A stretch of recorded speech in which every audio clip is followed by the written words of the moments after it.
नमस्कार, स्वागत है आप सभी का डीडी न्यूज़ के इस विशेष सांकेतिक भाषा के बुलेटिन में। आपके साथ मैं हूं संध्या शर्मा और मेरे साथ है मेरी सहयोगी मनीषा शर्मा। आइए बुलेटिन की शुरुआत करते हैं हेडलाइंस के साथ। प्रधानमंत्री नरेंद्र मोदी शंघाई सहयोग संगठन शिखर सम्मेलन के लिए चीन की 2 दिवसीय यात्रा पर तियानजिन में आज चीन के राष्ट्रपति के साथ करेंगे द्विपक्षीय बैठक।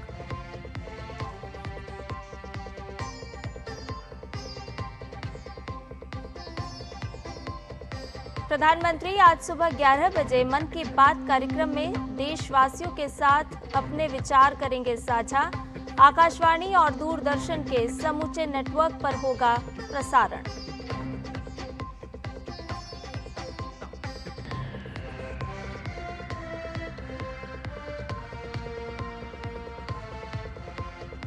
केंद्रीय गृह मंत्री अमित शाह आज अहमदाबाद में जनरक्षक परियोजनाओं का करेंगे उद्घाटन।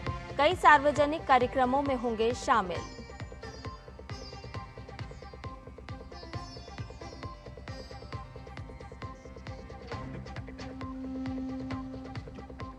इजराइल ने यमन के सना में की एयर स्ट्राइक।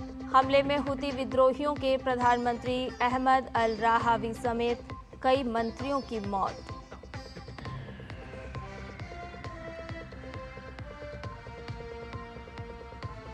और चिराग शेट्टी और सात्विक साईराज की जोड़ी ने विश्व बैडमिंटन चैंपियनशिप में जीता कांस्य पदक। प्रतियोगिता में दूसरी बार पदक जीतने वाली पहली भारतीय जोड़ी।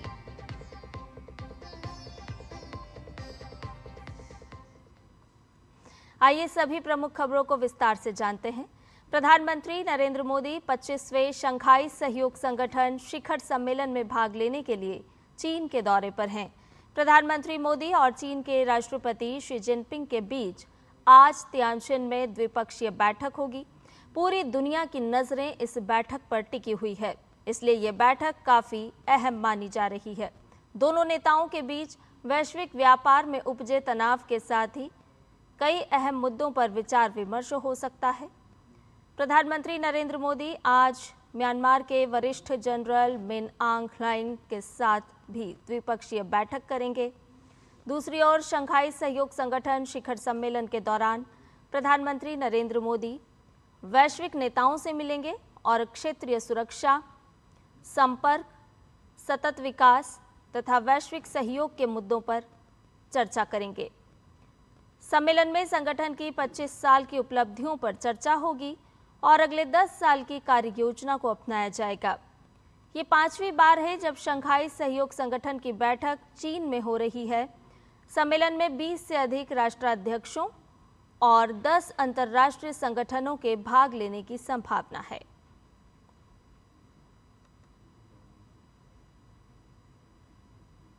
प्रधानमंत्री नरेंद्र मोदी और यूक्रेन के राष्ट्रपति व्लोदिमीर ज़ेलेंस्की के बीच टेलीफोन पर बातचीत हुई। राष्ट्रपति ज़ेलेंस्की ने यूक्रेन से संबंधित हालिया घटनाक्रमों पर अपने विचार साझा किए।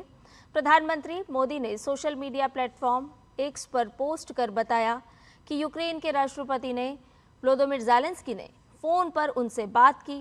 प्रधानमंत्री ने लिखा कि राष्ट्रपति ज़ेलेंस्की को उनके फोन कॉल के लिए धन्यवाद। हमने चल रहे संघर्ष, उसके मानवीय पहलू और शांति एवं स्थिरता बहाल करने के प्रयासों पर विचारों का आदान प्रदान किया। भारत इस दिशा में सभी प्रयासों को पूर्ण समर्थन देता है।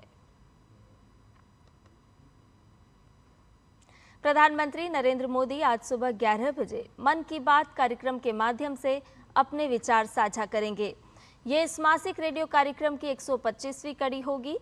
दूरदर्शन और आकाशवाणी के सभी नेटवर्क, समाचार वेबसाइट और न्यूज़ ऑन मोबाइल ऐप पर कार्यक्रम का सीधा प्रसारण होगा। इस कार्यक्रम में कई बार प्रधानमंत्री आम लोगों के विचार और सुझाव को भी साझा करते हैं। इस मासिक कार्यक्रम के माध्यम से न केवल बड़े राष्ट्रीय मुद्दों पर बात होती है, बल्कि स्थानीय और सामाजिक परिवर्तन को लेकर हो रही कोशिशों का भी जिक्र होता है।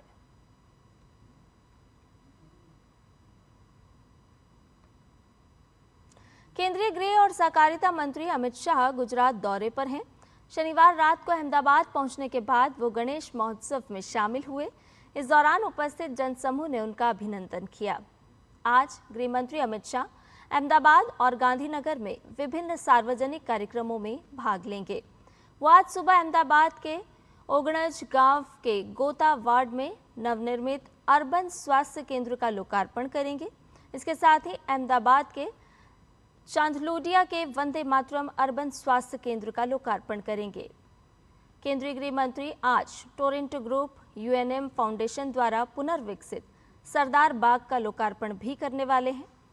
दोपहर बाद वो गांधीनगर के रामकथा मैदान में डायल 112 के अंतर्गत शुरू की जा रही जन रक्षक परियोजनाओं का उद्घाटन करेंगे।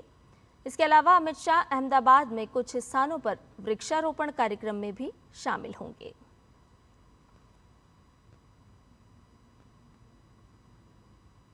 इजराइल के हवाई हमले में हुती प्रधानमंत्री अहमद अल रहावी की मौत हो गई है। हुती सुप्रीम पॉलिटिकल काउंसिल ने इसकी पुष्टि कर दी है। इजरायली एयर स्ट्राइक में अहमद अल रहावी के साथ साथ उनकी सरकार के कई अन्य मंत्री भी मारे गए हैं। हमले में कई अन्य लोगों के घायल होने की भी सूचना है। इस एयर स्ट्राइक पर इजराइल का कहना है कि इस हमले में ईरान से जुड़े समूह के चीफ ऑफ स्टाफ, रक्षा मंत्री और अन्य वरिष्ठ अधिकारियों को निशाना बनाया गया था। अहमद अल रहावी लगभग 1 साल पहले ही हुती नियंत्रित सरकार के प्रधानमंत्री बने थे, लेकिन सरकार के वास्तविक नेता उनके डिप्टी मोहम्मद मुफ्ताह थे, जिन्हें शनिवार को प्रधानमंत्री के कर्तव्यों का निर्वहन करने के लिए नियुक्त किया गया था।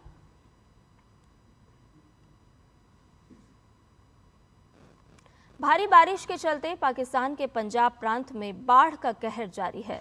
पाकिस्तान के प्रांतीय आपदा प्रबंधन प्राधिकरण के मुताबिक रावी, सतलुज और चिनाब नदियों में आई भीषण बाढ़ के कारण 15 लाख लोग और 2300 से ज्यादा गांव प्रभावित हुए हैं। आने वाले दिनों में हालात सुधरने की कोई संभावना नजर नहीं आ रही है। वहीं पूर्वी पाकिस्तान में बाढ़ का पानी लाहौर के बाहरी इलाकों में पहुंच गया, जिसके चलते सड़कें जलमग्न हो गई हैं। घरों और अन्य बुनियादी ढांचों को भी नुकसान पहुंचा है। इस मॉनसून सीजन में अब तक पाकिस्तान में 820 लोगों की मौत हो चुकी है।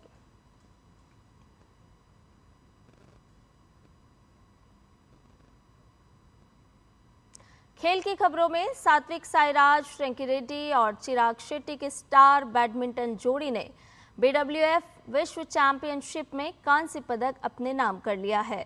प्रतियोगिता के रोमांचक सेमीफाइनल मैच में सात्विक और चिराग की जोड़ी को चीन के चेन बो यांग और लियू यी की जोड़ी के हाथों हार का सामना करना पड़ा।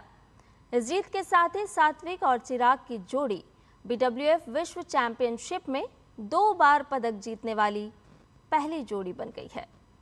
इससे पहले इस जोड़ी ने बैडमिंटन विश्व चैंपियनशिप 2022 में कांस्य पदक अपने नाम करने में सफलता पाई थी।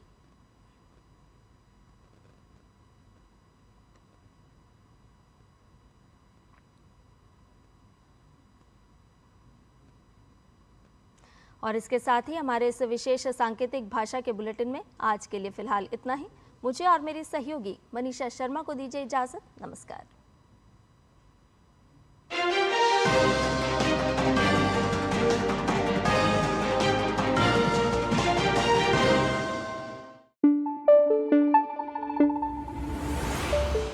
Thank you.